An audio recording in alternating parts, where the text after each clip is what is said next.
धाकड़ खबर बेखौफजुमा बेबाक अंदाज। धाकड़ खबर के न्यूज़ रूम से मैं आपके साथ हूं अकरम रईस खान। कहने को तो भोंपू मीडिया अपने आप को नेशनल मीडिया कहता है, मुख्य धारा का मीडिया कहता है, मेन स्ट्रीम मीडिया होने का दावा करता है, लेकिन जब आप उसकी रिपोर्टिंग देखेंगे, उसकी पत्रकारिता का कवरेज देखेंगे, तो आप पाएंगे कि ज़्यादा से ज़्यादा दिल्ली और उत्तर प्रदेश में उसकी पत्रकारिता का दायरा सिमटा रहता है। इससे आगे अगर वो कहीं बढ़ पाता है तो बिहार की राजनीतिक कुछ हलचलें आपके सामने ज़रूर रख देता है। पूरी तरीके से जो हिंदी भाषी क्षेत्र है भारत का, उसको भी वो कवर नहीं करता, लेकिन दम national media, main stream media, मुख्य धारा का मीडिया होने का भरता है। तो ऐसे में क्या आप उम्मीद कर सकते हैं कि जो गैर हिंदी भाषी क्षेत्र हैं, जैसे साउथ इंडिया के क्षेत्र हैं, वहाँ पूर्वोत्तर भारत के क्षेत्र हैं, वहाँ की वो रिपोर्टिंग आपके सामने दिखा पाएगा? ना जी। दिल्ली अनलॉक हो गए, देखिए मार्केट बंद पड़ी थी, ताला नहीं खुल रहा है, 2 महीने से दुकान बंद पड़ी थी, यही दिखा सकता है। भाई अनलॉक तो मणिपुर भी हुआ है, अनलॉक तो और सारी जगह भी हो, वहाँ भी ऐसे ही दुकानों की तस्वीरें दिखा देना, नहीं दिखा पाएगा वो, क्योंकि उसकी स्थिति यही है। अब जब भोंपू मीडिया नहीं दिखा पाएगा, भैया हमारी तो बहुत छोटी सी दुकान है, उनका तो बड़ा सारा मॉल है, वो तमाम खबरों को नहीं दिखा पाते हैं, तो हम कैसे गैर हिंदी भाषी क्षेत्र की खबरें दिखा दें आपके सामने? कुछ लोग फ़ोन करने लग जाते हैं हैदराबाद से, कुछ लोग कर्नाटक से, तमिलनाडु से फ़ोन करने जाए, केरल से फ़ोन करने लग जाते हैं कि साहब आप यहाँ की तो रिपोर्टिंग करते नहीं हो, आप तो ज़्यादा उत्तर प्रदेश की रिपोर्टिंग करते हो। तो मैं कहता हूँ भैया हमारे जो जुगाड़ है ना, जुगाड़ जानते हैं ना, हमारा जाथर इतना ही है भैया कि हम उत्तर प्रदेश और यहीं के आसपास के दायरे की खबर कर सकें, क्योंकि हम यहाँ की भौगोलिक स्थिति को यानी कि जुग्राफिया को समझते हैं और यहाँ की राजनीति को यानी कि पॉलिटिकल चीज़ों को, घटनाक्रम को समझते हैं। तो आपके सामने एक्सपर्ट के तौर पे कुछ चीज़ें रख सकते हैं। वहाँ के बारे में नहीं जानते तो कैसे रख पाएंगे? बड़ी खबर आ रही है केरल से। यहाँ पर भारतीय जनता पार्टी के प्रदेश अध्यक्ष पर गिरफ्तारी की तलवार लटक गई है। जी हाँ, एक राज्यसभा सांसद भी है जिस पर भी जो भाजपा का है गिरफ्तारी की तलवार लटक गई है। तो बड़ा सवाल ये पैदा होता है कि आखिर किस मामले में इनको गिरफ्तार किया जा सकता है? तो सवाल का जवाब ये है कि इनको हवाला के मामले में, डकैती, लूट के मामले में, ब्लैकमेलिंग के मामले में गिरफ्तार करके जेल में डाला जा सकता है। यहाँ से अब कई सारे सवाल जन्म लेते हैं। जैसे पहला सवाल जन्म ये लेता है कि आखिर कौन सा मामला है भैया जिसमें बीजेपी का प्रदेश अध्यक्ष, राज्यसभा सांसद भी गिरफ्तार करके जेल में डाला जा सकता है? दूसरा, ये मामला आखिर खुला कैसे और यहाँ तक बात पहुँची कैसे? और तीसरा ये कि क्या सिर्फ यही मामला है या इसके अलावा और भी मामले हैं भाजपा से जुड़े हुए केरल के अंदर जिनकी जांच चल रही है? या इसके अलावा एक सवाल ये भी पैदा होता है कि भैया इतना बड़ा मामला सामने आ गया कि बीजेपी के प्रदेश अध्यक्ष और राज्यसभा सांसद पर गिरफ्तारी की तलवार लटक रही है, तो किस तरीके की राजनीतिक हलचल केरल के अंदर देखी जा रही है या केरल से दिल्ली तक देखी जा रही है? और एक सवाल ये भी पैदा होता है कि देश के प्रधानमंत्री नरेंद्र मोदी और देश के गृह मंत्री अमित शाह इस पूरे मामले में क्या करते हुए दिखाई दे रहे हैं? तो 5 पहलू मैंने तैयार किए। आप जानते हैं धाकड़ खबर का स्टाइल, वो आपको टुकड़ों में खबर दिखाता बताता है ताकि खुद भी समझ सके और आपके सामने भी अच्छे से रख सके। तो चलते हैं खबर के पहले हिस्से की तरफ। खबर के पहले हिस्से में बात कर लेते हैं कि आखिर मामला है क्या। तो मामला अब आपके सामने बताने जा रहे हैं।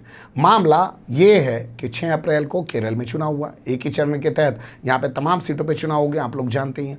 इससे ठीक 3 दिन पहले यानी कि 3 अप्रैल को एक घटना होती है और वो घटना होती है त्रिशूर कोची हाईवे पर। त्रिशूर कोची हाईवे जो है उसके यहाँ पे एक कोडकारा फ्लाईओवर है, उसके पास एक लूट की वारदात को अंजाम दिया जाता है।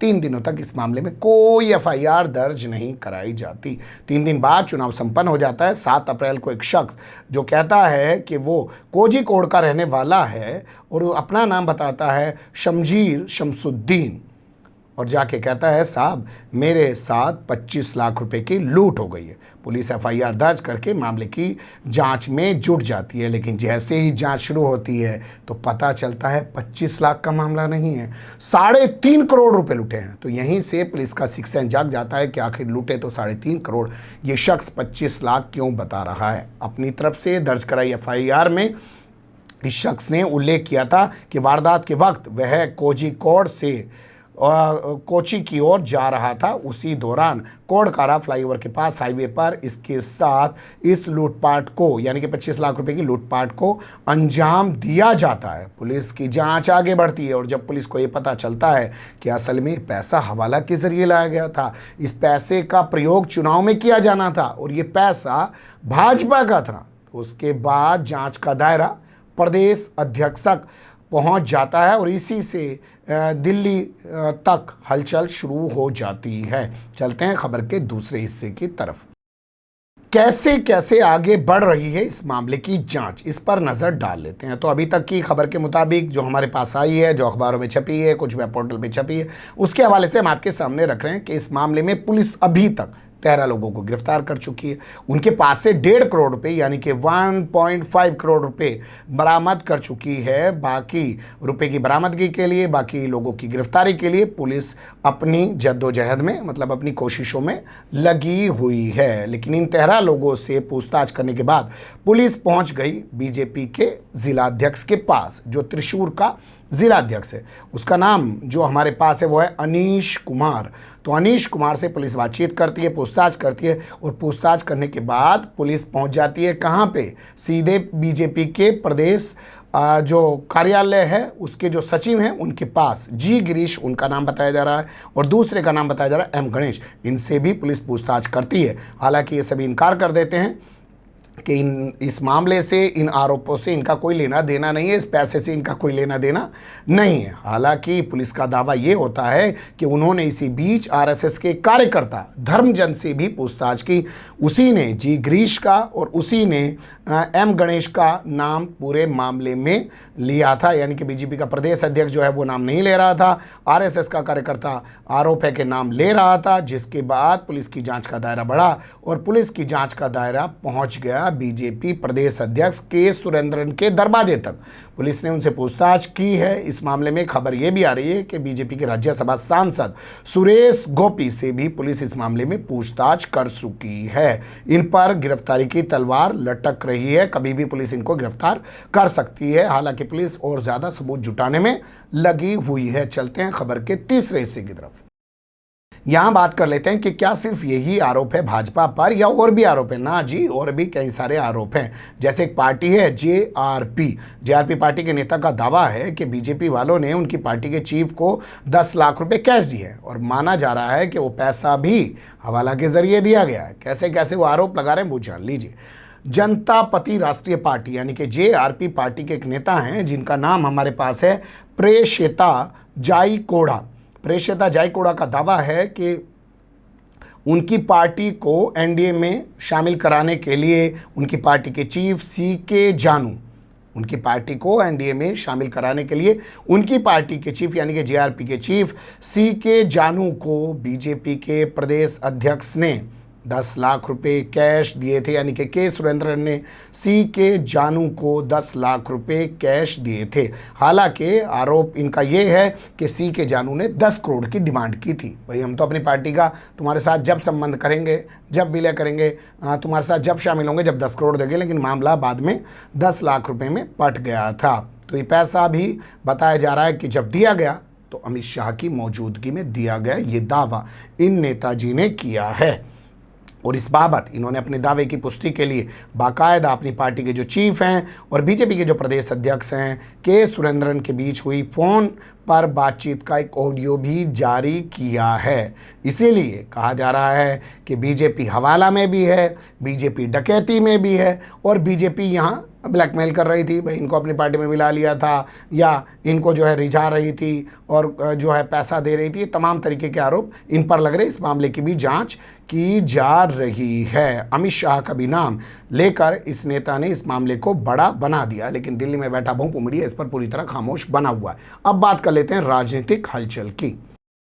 तो भैया इतना बड़ा खुलासा होना था, तो इतने बड़े खुलासे के बाद इस मामले में राजनीतिक प्रतिक्रियाएं भी सामने आना जरूरी थी। तो कांग्रेस ने अपनी प्रतिक्रिया दी है। कांग्रेस का कहना है इसके लिए बाकायदा एक न्यायिक आयोग बनाया जाए, जुडिशियल कमीशन बनाया जाए जो इस पूरे मामले की जांच करे, ताकि दूध का दूध और पानी का पानी हो सके और स्पष्ट हो सके कि भाजपा आखिर चुनाव के दौरान केरल में क्या कर रही थी और कहां से पैसा लाके लगा रही थी। कांग्रेस का कहना है कि केरल में पहली बार ऐसा हुआ कि 2 सीटों पर एक साथ चुनाव, आपको जानती हैं बीजेपी के प्रदेश अध्यक्ष के सुरेंद्रन के बारे में बताया जा रहा है कि उन्होंने 2 सीटों पर चुनाव लड़ा है। चुनाव लड़ने के लिए उन्हें एक हेलीकॉप्टर उपलब्ध कराया गया था। असल में आरोप ये है कांग्रेस का कि वो हेलीकॉप्टर प्रचार के लिए नहीं बल्कि कर्नाटक से हवाला का पैसा लाने के लिए, भाई ऊपर से उड़े ऊपर से उतर गए, कौन चेक कर रहा है हेलीकॉप्टर में क्या है।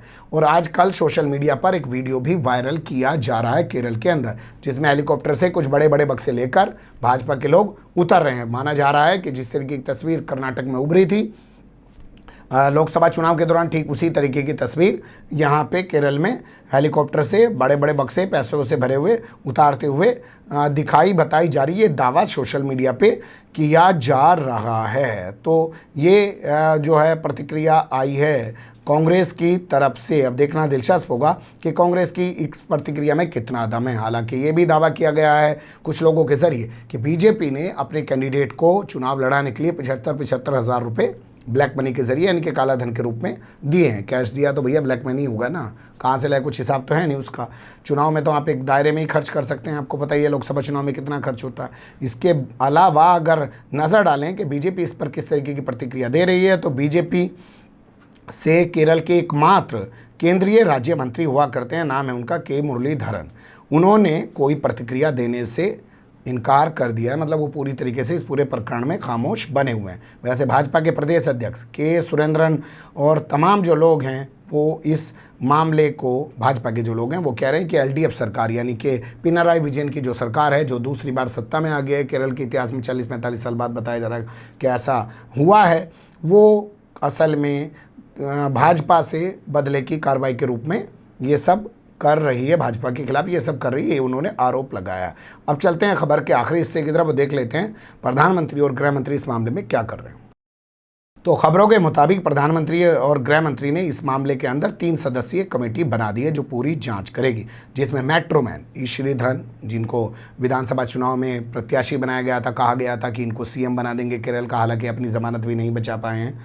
और इनके अलावा पूर्व आईएएस हैं CV अनाथ बोस, उनका नाम बताया जा रहा है। इसके अलावा पूर्व आईपीएस हैं या जैकब थॉमस, इनको भी इसमें शामिल किया गया है। यानी कि एक पूर्व आईपीएस, एक पूर्व आईएएस और एक मेट्रोमैन, इन तीनों को मिलाकर एक कमेटी बनाई है देश के प्रधानमंत्री नरेंद्र मोदी ने और गृह मंत्री अमित शाह ने, जिससे कहा गया है कि वो इस पूरे मामले की जल्द से जल्द जाँच कर इन दोनों के सामने पेश करे, ताकि इस पूरे मामले को जो केरल में चल रहा है उसको गंभीरता से देख सके कि वहाँ हो क्या रहा है। लेकिन आप देखिए कि कितना बड़ा घटनाक्रम, मीडिया खामोश, लेकिन जितना बड़ा घटनाक्रम है उस पर शायद जो कवरेज होनी चाहिए वो अभी बहुत दूर की कोड़ी नज़र आती है। हम भी आपसे पहले कह चुके हैं कि गैर हिंदी भाषी क्षेत्र की रिपोर्टिंग करना आसान नहीं है। बने रहिएगा धाकड़ खबर के साथ।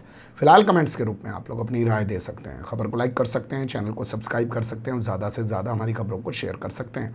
फिर ऐसे ही किसी सुलगते हुए या उलझते मुद्दे लेकर मैं आपके सामने हूँगा हाजिर। फिलहाल अभी मुझे दें इजाज़त।